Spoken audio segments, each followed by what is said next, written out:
Good afternoon, everybody, and welcome to today's special webcast in the Thought Leadership Series, where I have with me none other than Niall Ferguson, noted author, professor, economic historian, and political scientist.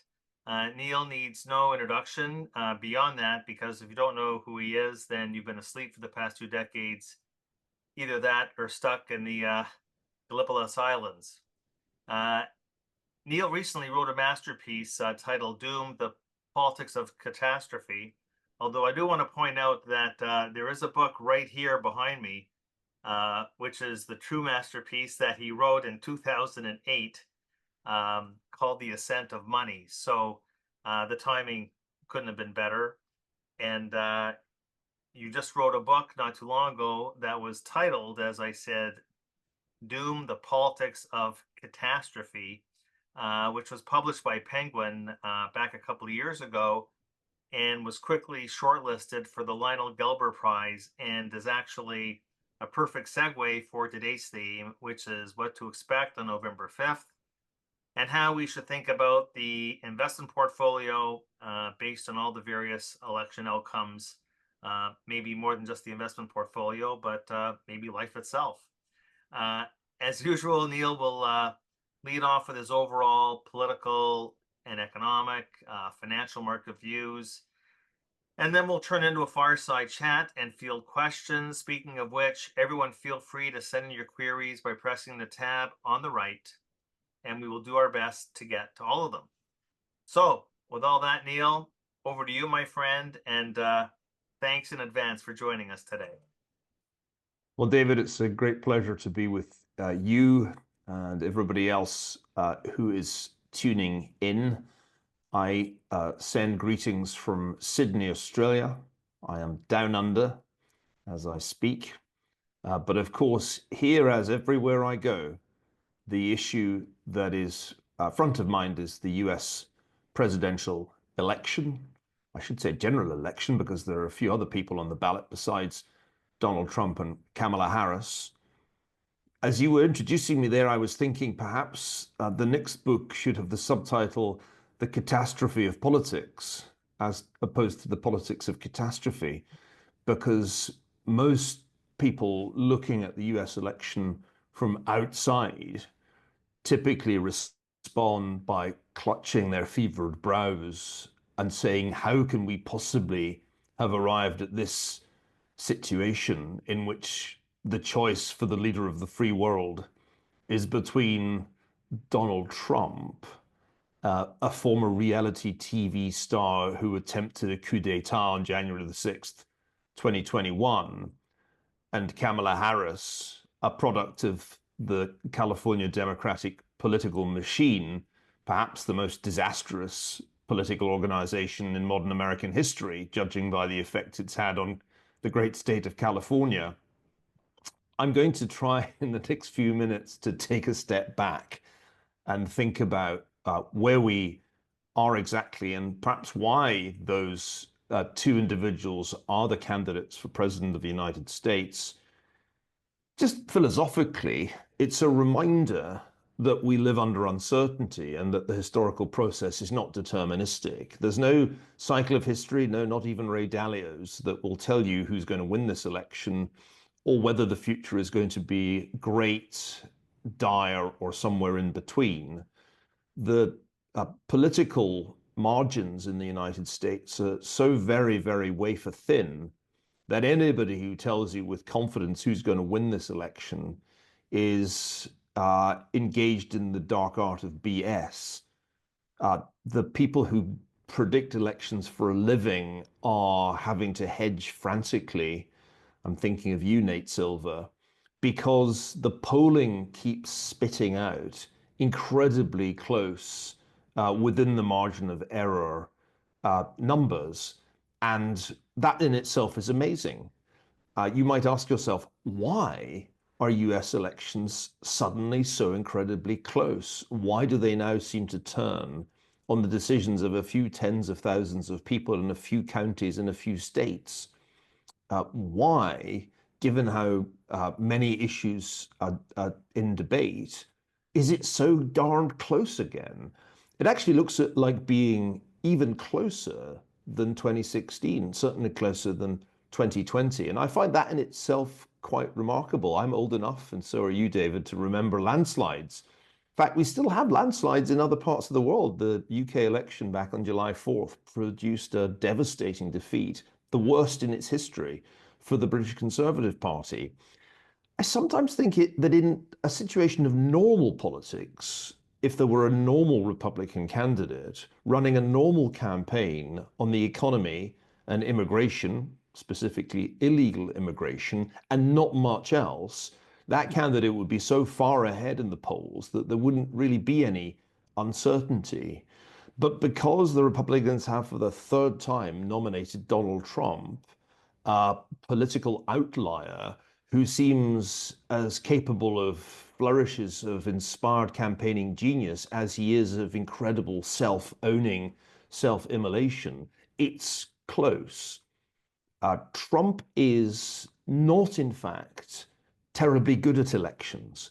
Remember, he won 2016 kind of as a huge fluke that most people didn't predict. I was one of the few people on the eve of the election who thought he was going to win, and that was just because I'd been mugged by reality at Brexit. Trump uh, campaigned inordinately badly in not only 2020, but also he didn't do well in the 2018 midterms. He blew the special elections following the 2020 general election, basically lost the Senate for the Republicans. It's not been a brilliant career. In fact, he reminds me in many ways of William Jennings Bryan, who was the great populist of the pre-1914 period, who ran 3 times as the Democratic nominee and lost each time. Trump has won once. He's still capable of losing this, particularly because in such a close race, one major negative story, or perhaps a couple, might be enough to turn the tide.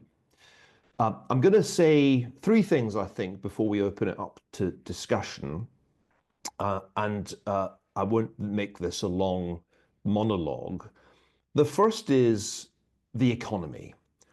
Future historians will be puzzled that the Democratic candidate wasn't running home to a landslide because objectively the US economy has performed pretty strongly since January 2021.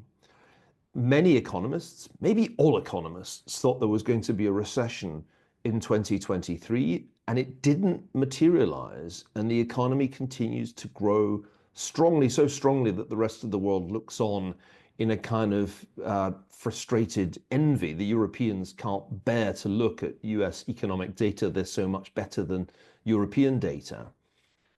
We have low unemployment. We have inflation returning slowly but surely towards a 2% target. And who knows if this recession ever shows up. And yet on the economy, Kamala Harris and Democrats generally are doing poorly. And there are a couple of explanations for that. One, which Larry Summers and co-authors came up with, was that, well, actually, the high interest rates might not get you if you've got a 30-year mortgage, but they get you in other ways too. And so the higher rates have cost Democrats votes in a straightforward way. I think I prefer the theory that they just can't forgive the Democrats for inflation in 2022. There was, as you know, David, a huge inflation blunder by the Biden administration and the Fed in 2021. They kept the fiscal stimulus going way too long, and the Fed was asleep at the wheel as the inflation danger signs were flashing. And I think voters haven't forgiven the 9% CPI peak that came in the summer of 2022. It's very interesting how often that comes up. Even although inflation's come down, of course, prices haven't come down. And a lot of voters want prices to come down, especially for things like food, which they notice. So that's one interesting feature of this election. On objective economic data, the Democrats ought to be home free, and they're not. And the number one issue for the voters seems to be the economy. And on that issue, Donald Trump polls well. Why? Because Donald Trump had an even better economy.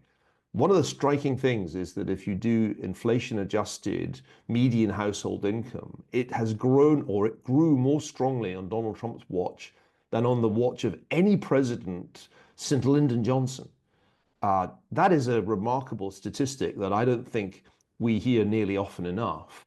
And by comparison, the Biden-Harris administration, I'm calling it that because they called it that back in 2021, the Biden-Harris administration has done poorly because of inflation.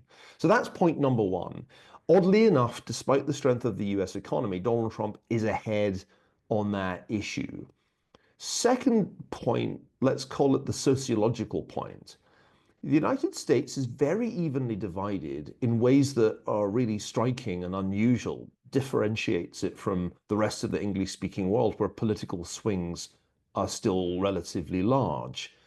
And I think that's because the United States is divided on so many different levels that it nets out to 50-50. For example, if only women voted, the United States would deliver a landslide to Kamala Harris. If only men voted, Donald Trump would win the way Richard Nixon won back in 1972. He'd win every state but about one. And that gender divide, the battle of the sexes political edition, has never been more pronounced than it is in this election. Women break really strikingly for the Democrats. With men, it's going the other way. It's the real battle of the sexes election. And I think it'll produce the biggest gender divide in modern electoral history. Uh, that means that when you're trying to figure out what's going to happen, you can't really rely on conventional polling samples because something quite weird is going on here. There also is engagement by people who typically don't show up in elections. I think we're going to see, for example, a surprising number of younger male voters showing up and voting for Trump. Elon Musk's, in many ways, the key variable in the election, the personification of red-pilled Silicon Valley, or former Silicon Valley, now Texas. Musk first bought Twitter to break up the blue monopoly on the network platforms and on the media more generally. And then he intervened directly by endorsing Trump. And now he's campaigning for Trump. I asked my 7-year-old what he thought about the election. He replied, I want to vote for Elon. I think there are lots and lots of young men who are a little older than my son and therefore eligible to vote who might just show up to vote Elon. So this is a really important sociological feature of the election. In other respects, there's been an interesting shift away from historic patterns. A lot of Latino and Black male voters mostly will vote Republican in this election, perhaps for the first time in their lives. Donald Trump is often represented as a racist by his liberal critics. That definitely doesn't show up in voting patterns where he attracts a lot of non-white voters who certainly didn't show up for Mitt Romney when he was the candidate back in 2012. The third point I want to make, and the final point, is that this election is consequential for the world. That's why people talk about it from Sydney to Singapore to Stockholm, wherever I go, because the geopolitical stakes are very high. Harris would represent the continuity of a foreign policy that has been pretty unsuccessful. The Biden-Harris administration failed to deter the Taliban from completely overturning all that had been achieved in 20 years of US intervention in that country, failed to deter Putin from invading Ukraine, failed to deter the Iranians from unleashing their proxies against Israel. And one has to ask what they would fail to deter if they had another 4 years of what they love to call de-escalation. Fact check, de-escalation is the functional opposite of deterrence. And this administration is very bad at deterrence. That means that if you've got a Harris administration, investors will have to watch very nervously what happens, particularly with respect to Taiwan, perhaps also the South China Sea. Because make no mistake, a showdown is coming with China. And I think it's more likely if Harris wins, because I don't think that Xi Jinping would be especially terrified of what Xi might do if he blockaded Taiwan, which I think he will do probably in 2027 or 2028. If he doesn't do it in the next 4 years, he's never going to have a shot at bringing Taiwan back, or not back, because it's never been under the control of the Chinese Communist Party, under the control of the Chinese Communist Party. Donald Trump had quite a strong foreign policy record. No wars broke out on his watch. The bad guys didn't make any aggressive moves. And I think there's a good explanation for that, which Mike Pompeo gave me in London a couple of weeks ago. He made the point that Henry Kissinger had to tell the Soviets and everybody else that Richard Nixon might be crazy enough to use nuclear weapons over, oh, I don't know, Vietnam or the Middle East. This was madman theory, which Nixon encouraged Kissinger to do. Pompeo said, I never had to tell anybody that Donald Trump was crazy because CNN did that for me. There's some deterrence inbuilt in Trump as president because of his unpredictability. And although the Chinese like to say it makes no difference to them who wins, there are, quote, two bowls of poison. And I know some Americans who think that their choice is between two bowls of poison. In reality, it makes a big difference to the Chinese. They really do not want to be dealing with Trump again. They find him much harder to read than Biden Harris, who've been pretty easy to read, actually, from the point of view of the axis of authoritarians, the four powers that we currently face as adversaries: China, Russia, Iran, and North Korea. So this is the way I'm thinking about this election. It is, in political terms, surprising to be so close. It ought to be quite clear at this point who's going to win, and it's not. I think that has to do with the peculiar sociology of American politics, and especially the gender polarization. And in terms of what it means, we confront two radically different futures. In future A, continuity, Harris wins, vibes and joy prevail, then we have, I think, quite a significant geopolitical risk coming towards us. In option B, Trump gets re-elected. He'd only be the second person in history to have two non-consecutive terms as president. The last was Grover Cleveland. Then we confront a future of Fire and Fury 2, a sequel to the chaotic 4 years of the first Trump administration, which were characterized by everybody losing their minds, especially if they were on US college campuses, but actually were also characterized by low inflation, strong growth, and very little geopolitical risk. That's the choice, folks. We'll see what they decide in a matter of days. Okay, so well, thank you for the soliloquy, and let's peel back the onion. A couple of things that you said, and one of them in particular was about that you believe that Trump should be running away with this, or given the Harris Biden overall record. And then I would say, well, it's amazing actually that maybe that Harris isn't running away with it when you consider the deep hatred that's out there, the anti-Trumpers, which actually causes him to have a ceiling he can't get past. So it really, I think, cuts both ways. But I know what you're saying. On the economy, the temptation is, and I know what you're saying, you're focusing on GDP growth when you're talking about the economy. Um, and yet, what we found is that even under the Biden-Harris situation, there was no trickle down. It's really a K-shaped economy. So we look at, say, GDP, but we don't look at the distribution amongst voters. And I think we get lulled into a false sense of complacency because the primary sources of growth for the economy have been government. And maybe people just aren't fooled by the fact that you can camouflage underlying, I'm not going to say rot, but underlying problems by running back-to-back years of over 6% deficit GDP ratios and fueling the system with government largesse. So you've got tremendous government incursion into those GDP numbers. And then the savings rate has just continued to come down, Neil, in support of consumption because of what the stock market's doing. Well, we know the stock market, maybe that's why, they're polling so well in Democrats in places like New York and California, like they always do, because the billionaires are in California and stock markets in New York, and that's the beneficiary of what's happening with the positive wealth effect on spending from the stock market, asset prices. But not everybody benefits, obviously, from asset inflation. I think that what the data are telling you is that the GDP growth that is the marvel of the world is really skewed to a certain portion of the population.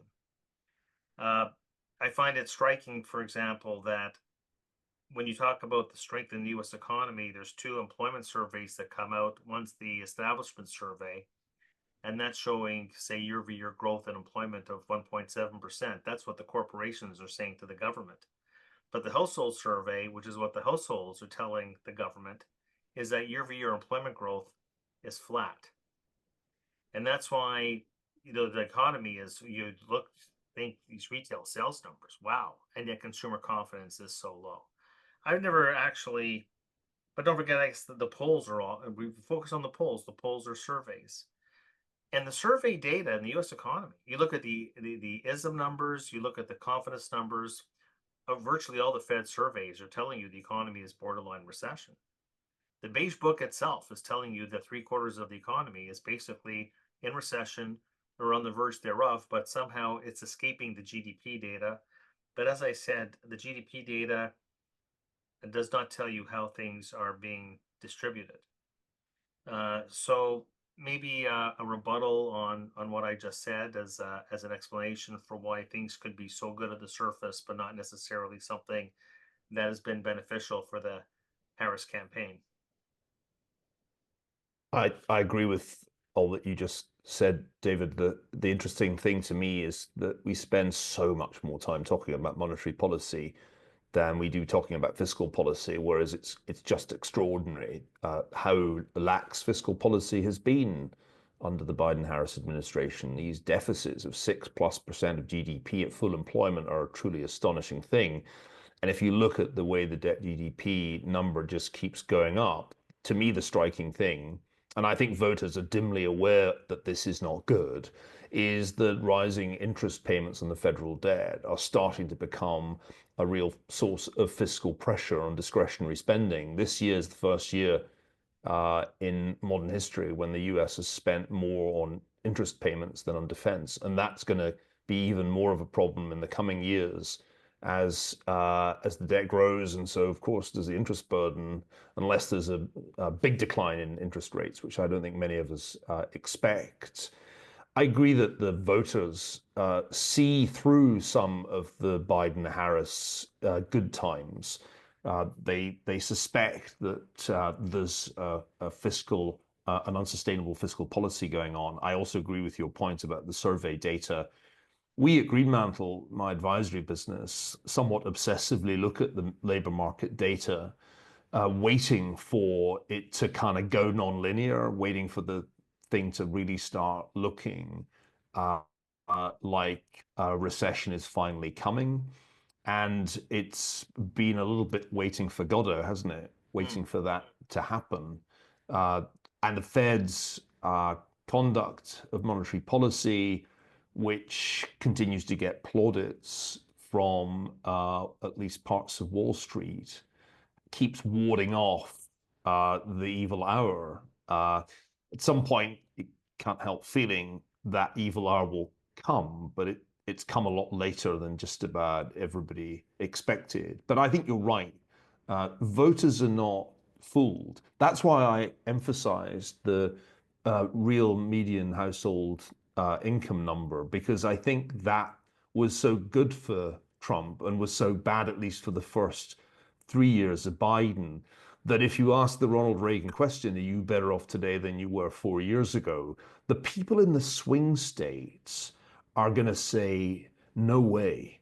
And it does come down to places like Northampton County, Pennsylvania, Erie County, Pennsylvania, Rust Belt counties, which will make the difference in this election, will decide who wins Pennsylvania. And those places are worse off economically than they were pre-pandemic, no question. Interestingly, also, of course, the pandemic was highly disruptive of Donald Trump's last year as president. I get the sense that voters cut him quite a lot of slack on that.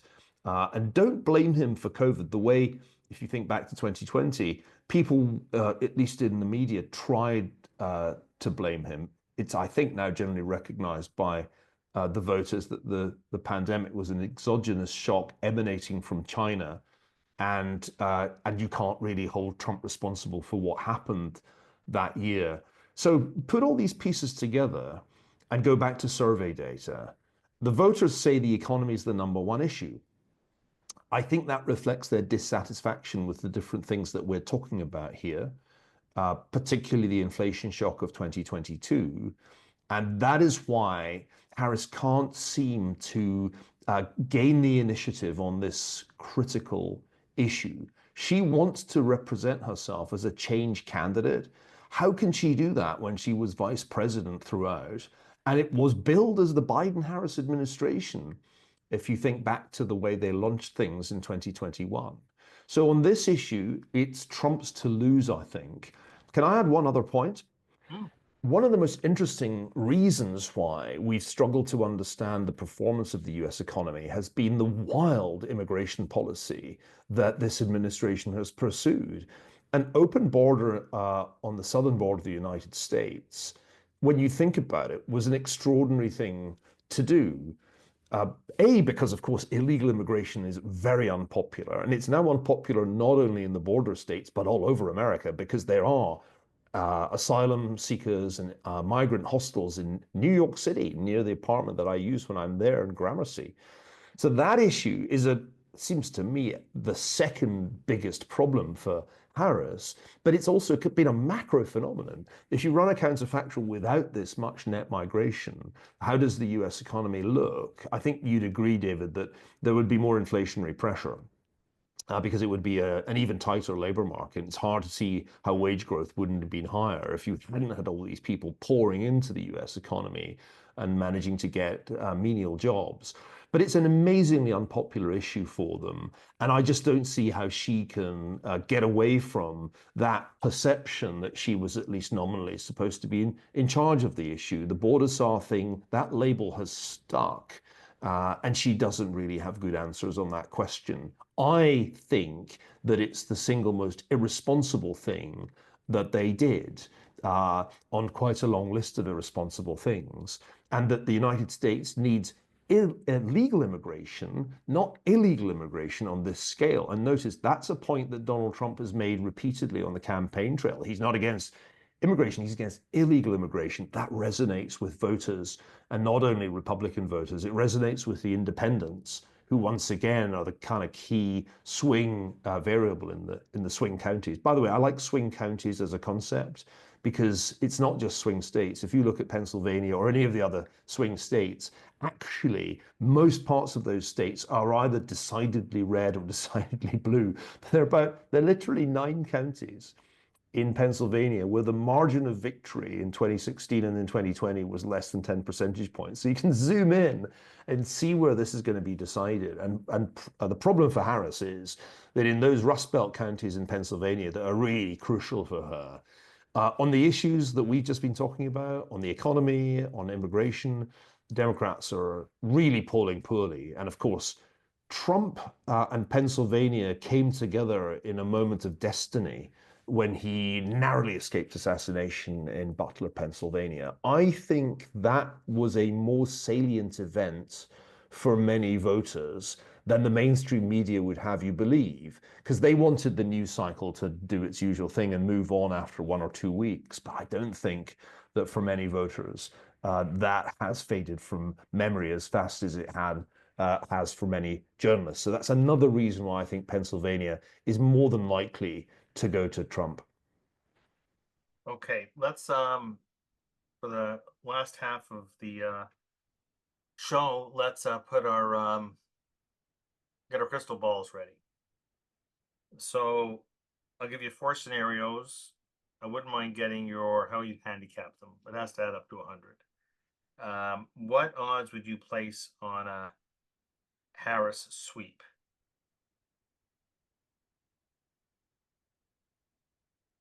15, 20, 20, I'll say 20, just to keep the math simple. Trump sweep.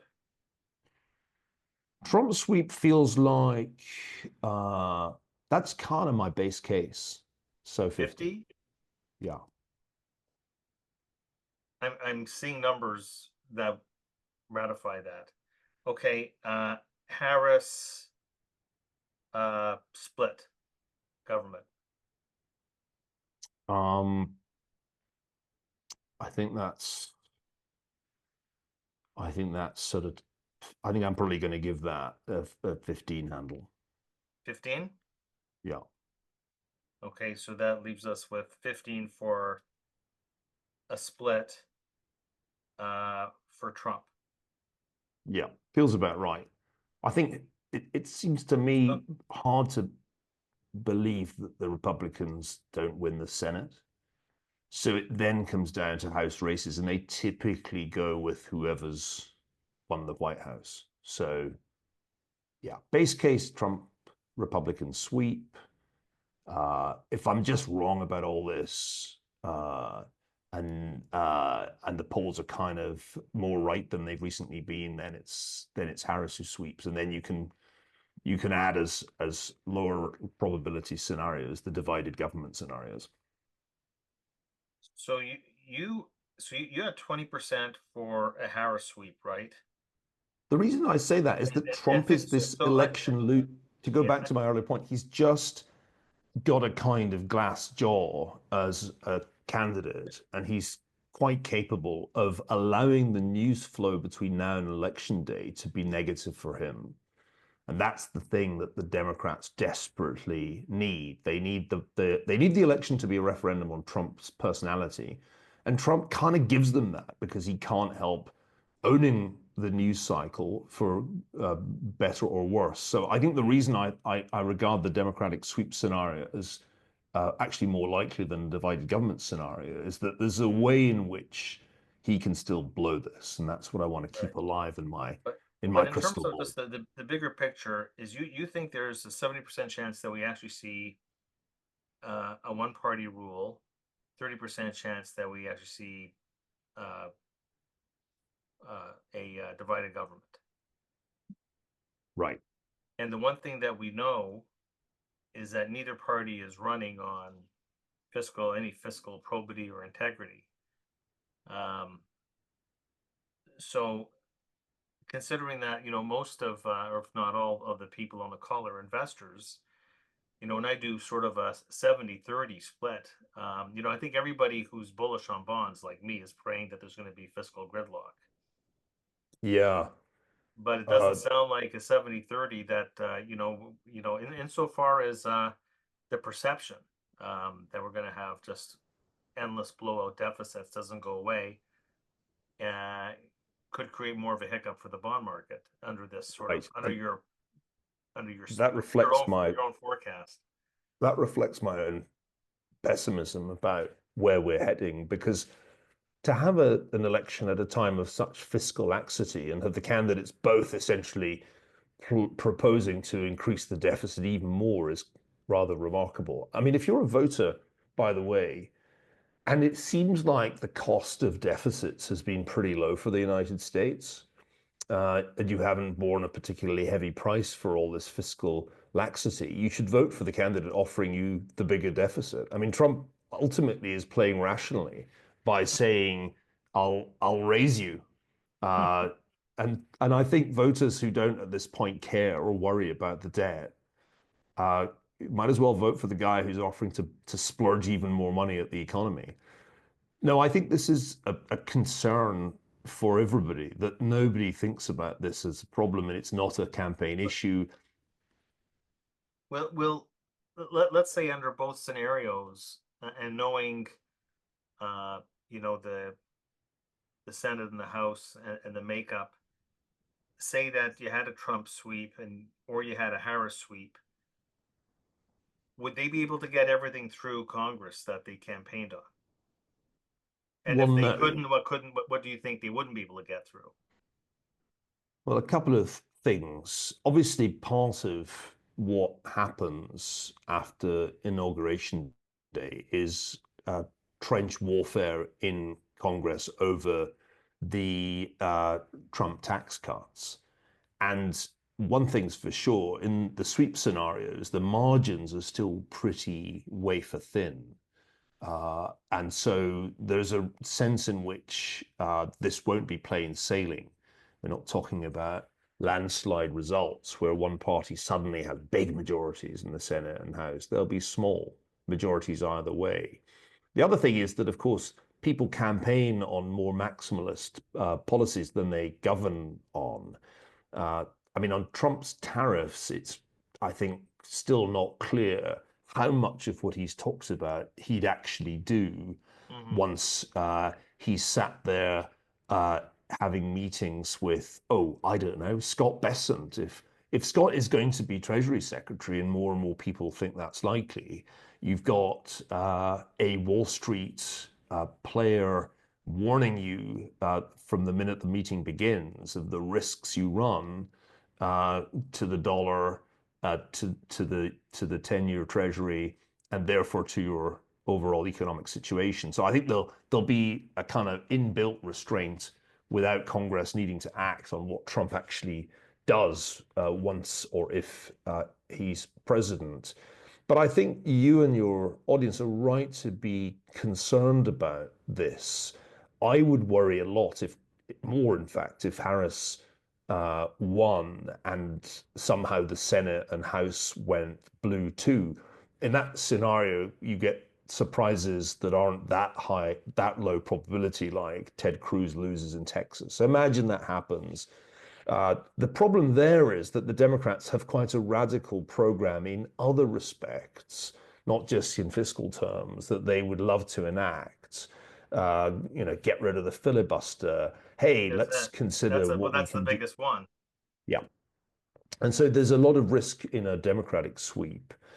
Maybe I should tweak my probabilities to make that a lower probability scenario than I said, because I do struggle a bit. I mean, I've struggled to imagine that really at this point. But it's also good to attach probabilities that keep you awake at night. It focuses the mind, and I think it alerts you to the risks that a surprise result would carry with it. Whereas I don't think a Republican sweep would be nearly as worrying for markets. The Republican sweep means the continuation of the Trump tax cuts. And then Trump is probably restrained not by Congress, but by his own people when it comes to tariffs.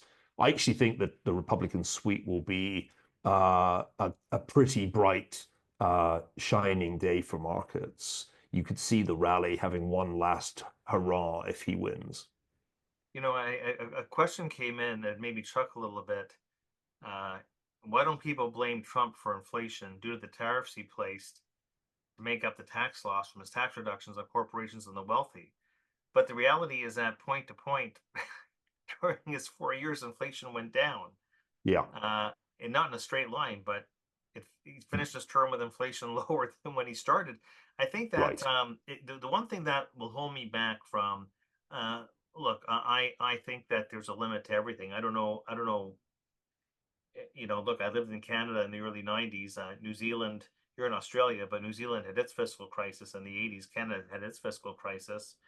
The United States has a longer fuse because it's the reserve currency with the world's, Yeah. the wealth of the country and the largest army and navy. However, uh, empires have been brought down to their knees because of uncontrollable, intractable public debts, right? And well, you would know that better than Yeah. anybody. Well, this So is yeah, yeah, this is a I'm very just, important point. it's not something for the next 4 years, but it's something you said earlier. We're spending more. You see, I think that when you start spending more on debt service costs than you do on the military in this dangerous world, but then as you pile up more deficits, and let's face it, the Trump tax cuts, they never did pay for themselves, right? I mean, that's the reality. We weren't really on that side of the Laffer curve. This is, So, to me, a very but interesting issue. yeah, and then that's the one thing that does concern me with single party rule is that the era of just controlling it. I mean, historically, when the U.S. government was fighting recessions, they would take the deficit to GDP ratio from 1 to 2% to 4%. Hmm. Now we're in, like you said, no apparent recession. We're over 6%. Yeah, We go to recession, it's going to be a 10% deficit GDP ratio. right. And I'm just wondering, what the one thing you didn't mention, because I think that he views the tariffs. I know he's going big on tariffs. He went on. did tariffs last time. They weren't huge. Um, and I think it's a great, he wants to win the Midwest, the battleground states, and it's not a source of inflation to those people. It's a source of inflation to bond traders in Chicago and New York. It's industrial policy, right? Right. He's protecting, um, the old industry. But I don't believe we're going to get 100% tariffs or 20% tariffs. I think it's just actually a brilliant election ploy to get industrial sector votes, which is where they are in the battleground states. But nobody talks about the reason why inflation went down was because what oil prices did, right? The drill, baby, drill.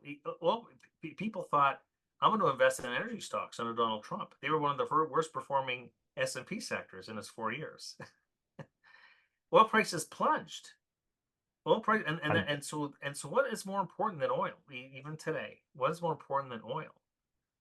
And so that along is so when people say to me, well, tariffs, tariffs, tariffs, I say, well, there's inflation is a complicated process. There are some offsets to his policy, which is yeah, dereg, yeah, and what he will do to oil prices. Oil prices under his policies will come down a lot. I think that's right. A couple of points that I'd like to make in response to what you just said. You described me as a political scientist introducing me. I'm not. I'm an historian and have the greatest skepticism about political science, which I think is an oxymoron.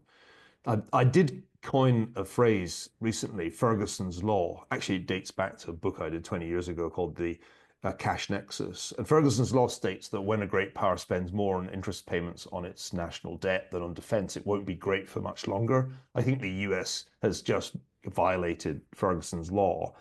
But it's a slow burn. I don't think you necessarily see a crisis in the next 4 or even 8 years. History tells us that a superpower or empire can go way above 100% of GDP. If it maintains its geopolitical dominance, people will hold the debt and they will hold and use the currency. And this means that the US is not going to be New Zealand or Canada, or for that matter, the United Kingdom. And in a way, Trump intuitively gets that there is this room, and you might as well use it because the US is not subject to normal fiscal constraints. I could see over the remainder of our lifetimes the debt to GDP ratio just going up and up and up and getting to 200% of GDP. And the bond alarmists, the so-called vigilantes, will be sat there crying bitter tears because they never get the great reversal that they've been waiting their whole lives for. That's plausible in a world where there still are lots of global savings and there's no alternative. This is the great Larry Summers line about the dollar. What are you going to do when Europe's a museum, Japan's an elderly care home, China's a jail, and Bitcoin's an experiment? Unlike Britain, which had to face an alternative, namely the US dollar, there's no alternative for markets to the US dollar, and that gives the US an exceptional amount of leeway. It's not like anybody really wants to hold yuan, renminbi instead of dollars, except if they're under US sanctions. So I think there's a lot of space still for the United States to be fiscally irresponsible. The drunken sailor that somehow keeps swaggering through the port town, never being hit by the passing truck. So that's point number one. And I think point number two is that under these circumstances, voters can be skeptical about the Biden-Harris economy, but investors can be quite bullish about a Trump or Republican sweep. And you're right. Although, oddly enough, there's been quite a lot of drilling under Joe Biden. It's not like the Democrats seriously sat on fossil fuels. They couldn't afford to after they made their inflation mistake. But I can see a 4 year scenario in which the combination of deregulation, a different Trump stance, plus global factors, Chinese demand sputtering away, produces a bearish trend in oil prices. And that's going back to the original question that was posted on the Q&A. That's why the Trump policies didn't produce an inflation problem.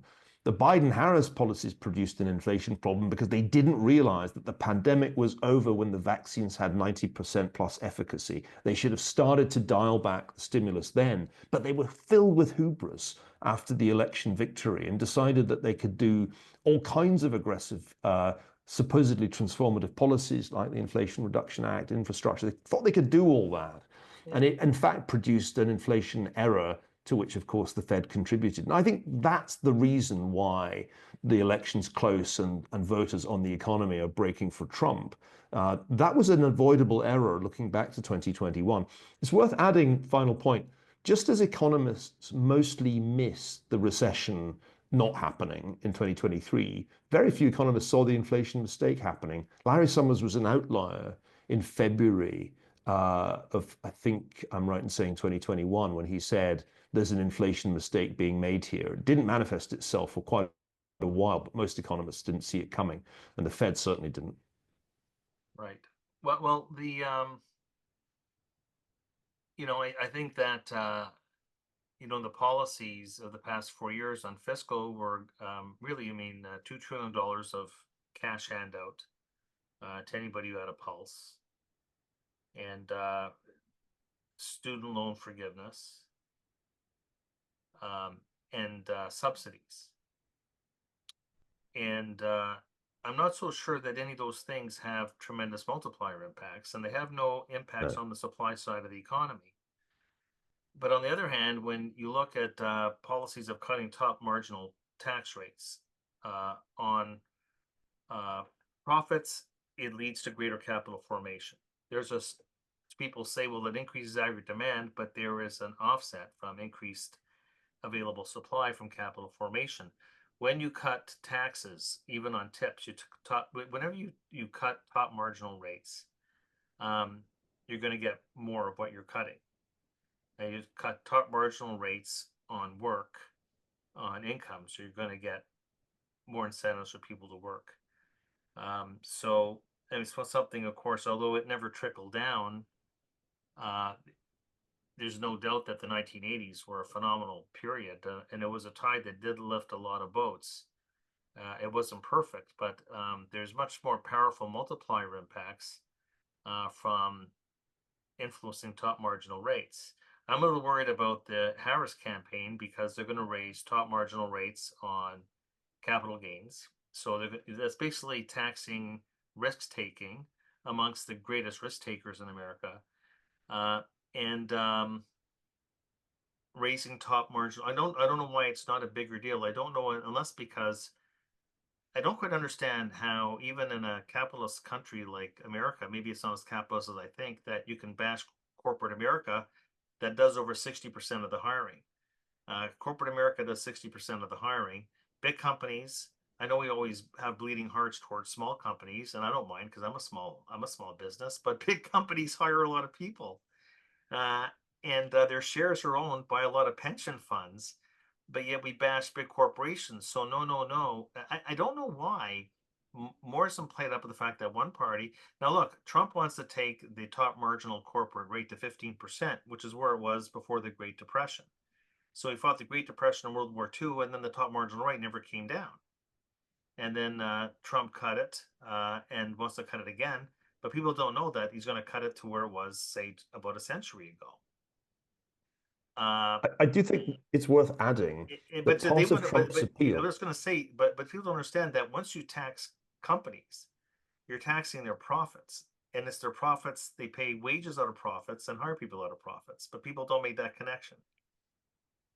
One of the things that I think explains Trump's appeal is that 19th century dimension to his policies.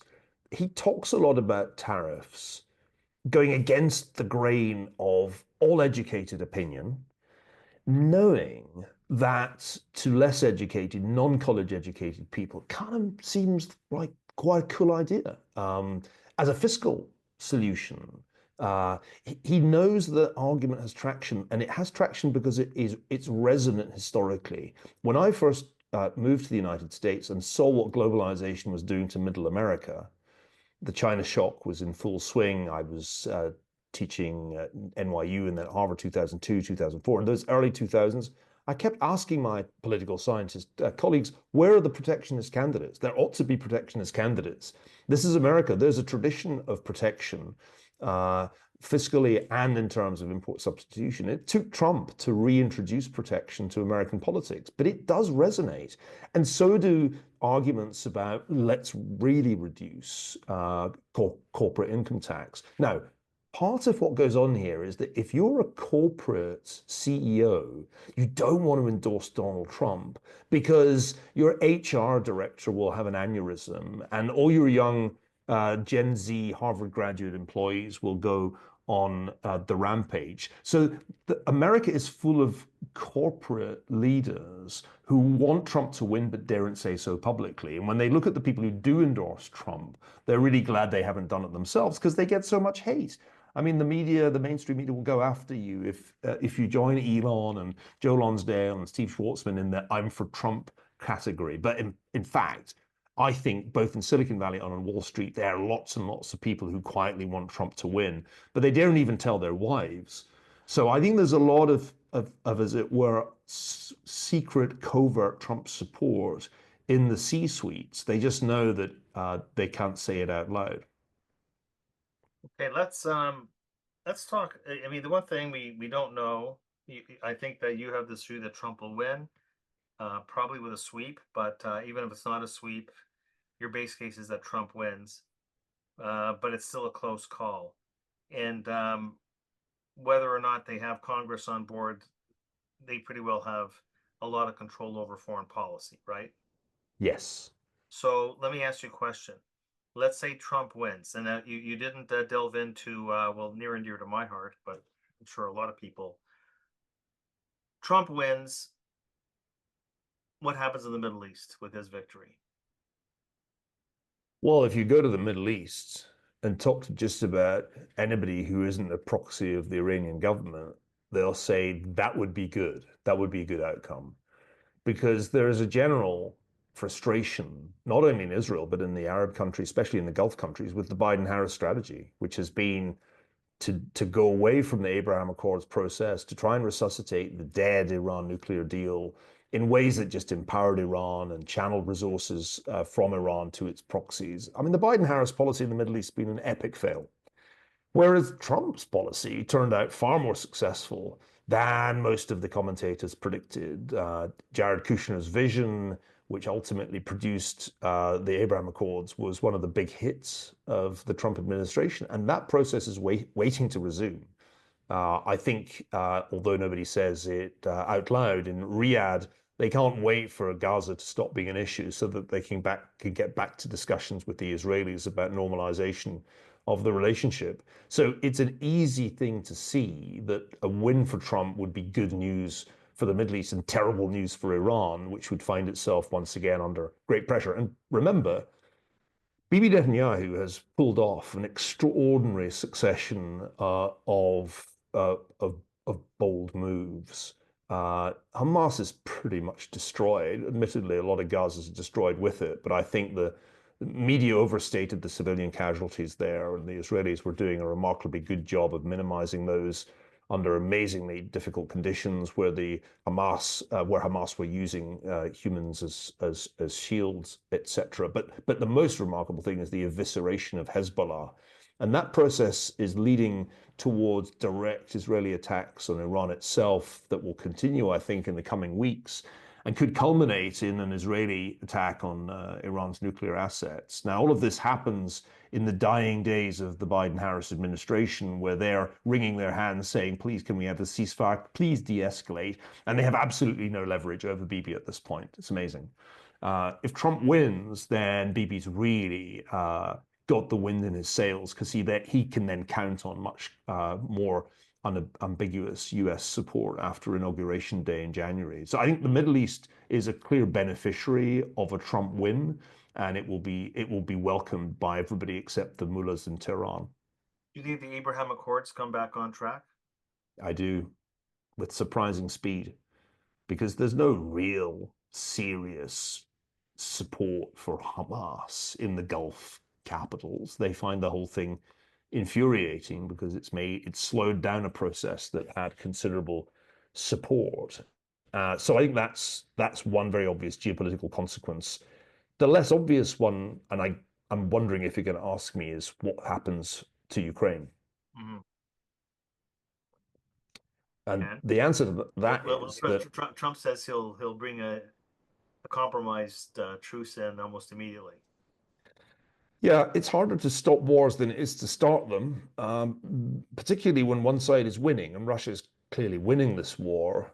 It would be surprising if it weren't, given that Russia is an economy, uh, uh, 11 times that of Ukraine's at this point, and that Russia is receiving substantially more hardware from China, Iran, and North Korea than Ukraine is receiving from the US and the Europeans. So the war on the present trajectory, if you just carry on the Biden-Harris policy, ends with a Russian victory. The Ukrainians know that. I was in Kyiv about 6 weeks ago, and they're tearing their hair out with frustration at the restraints that continue to be put on them and pinning their hopes on a hawkish Trump national security team. And this is the thing we can't be certain about, who gets the key jobs.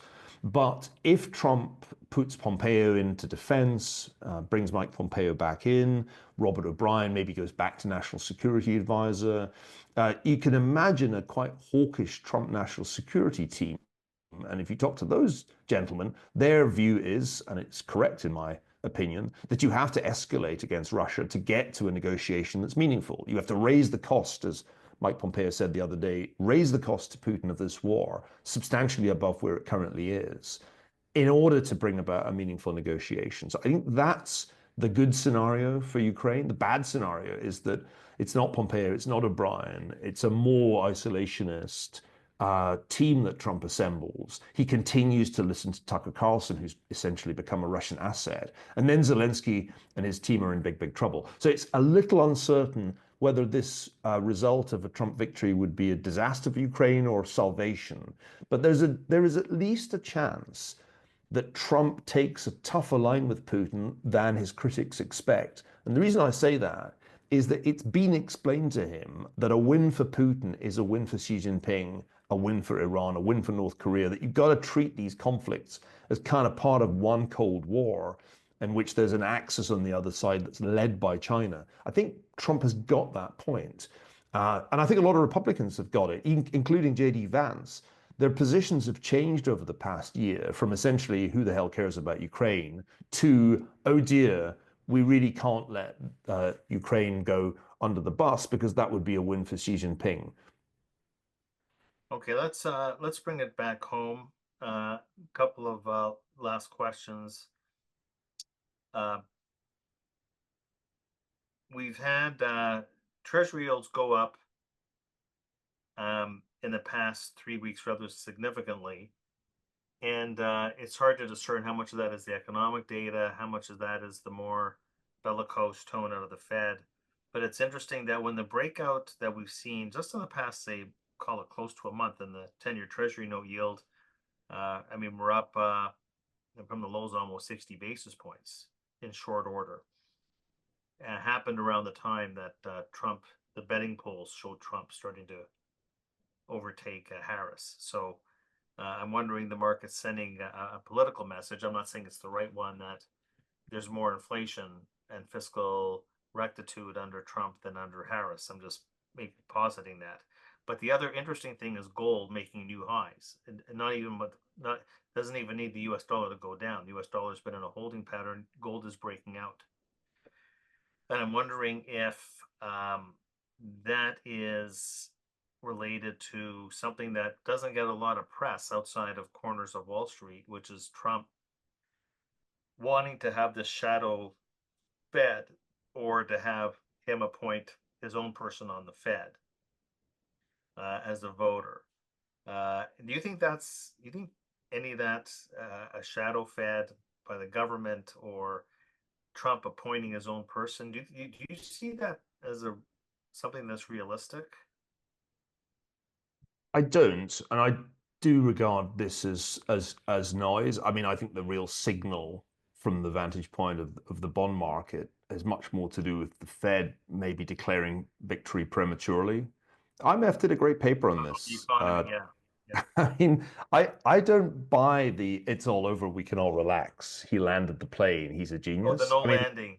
Yeah, the no landing. I think there's still I'm reason to with think you. that the Fed is trapped. It eases financial conditions when it thinks it's tightening, and it's prematurely declaring victory. I would say there's a lot of exogenous shocks in the global economy that can still derail this whole strategy. I'm not yet convinced that the ghost of Arthur Burns is not haunting the corridors of the Fed, and that I think is what's going on. I don't think has much to do with Trump, to be honest. I think it has to do with the Fed's uh, rather overconfident current stance, and that I think is the thing to watch. It ain't over, and history is, I think, still watching somewhat skeptically to see if this really is a soft landing. It could be no landing at all. People forgotten about the lags. I remember being at Merrill Absolutely, Lynch in 2006. Where's this recession? 2007. Where's this recession? Then comes along exactly. '08. And actually, it's not unusual to have over 30-month lags between the first hike and the recession. And in Right. between, people get impatient, Yeah. as you said, waiting for Godot.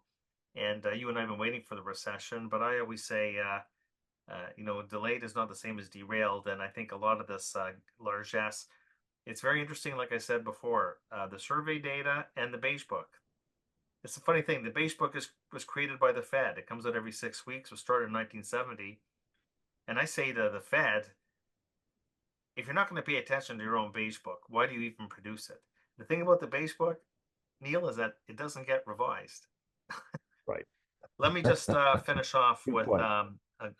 get your market sense. Uh, we're we're going to hope, I think, for gridlock. I think gridlock is good. Gridlock is good if you're a bond bull. So I'm going to hope for gridlock. But let's say it's one party rule. Harris wins. What do you want to own and not own in that asset mix portfolio? What would you be thinking about that you'd want to own and not own? Who are the winners? Who are the losers under her presidency in a winner take all? Well, I mean, you've got the Trump trade basket, and you just want to be short all the Ideas. things that were set to rip if Trump won. I mean, it's a pretty negative scenario for equities as a whole, but You want green energy, not fossil fuels. That's what you're saying. right. You would basically have a kind of go woke and then go broke kind of portfolio, to put You it don't want to crudely. invest in defense stocks with her, but you'd invest with defense stocks with him. Right. So, I mean, I actually think the way to think about this is the base case is Trump wins. You know what's going to benefit because we actually have, Trump's track record. That Trump set of stocks is quite easy to think about, and then you just would take the other side of that if he surprisingly loses. And I think it is a bearish scenario across the board, except that you could assume a continuity of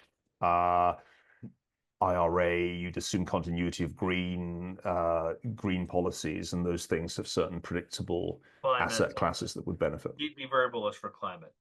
Yeah, yeah, Uh, but for the overall, but your feeling is that certainly, I think the bond market has moving pieces, but the stock market, I think that it's uh, much higher chance it would go up just based on his corporate tax policy and the yes, implications for earnings. That he'd be bullish for stocks. Now, remember, whoever wins doesn't take over till January, and between now and January, the economy, like the eagle, may have landed by then. right. Notice also, although we haven't talked about it, that there are scenarios in which the result is too close to call and are contested, and it gets messy, and of course, and markets won't like that. Do you There's a expect that? scenario in which Do you Trump expect wins, that? but there's chaos in cities and campuses Do because you they do you decide do to. well? You expect it to be a close election. Do you think that we will know the next day? No, I No. don't. I think at least some That's parts. maybe I what mean, gold sees too. Is that yeah. we're going to have a period of contentious going to the You got court. to Like there'll be remember, a replay. I mean, it could, if the result could be closer than 2020, and 2020 produced a big mess. They've changed the rules somewhat since then, but not entirely. So I think investors have to brace themselves for a period of nasty uncertainty.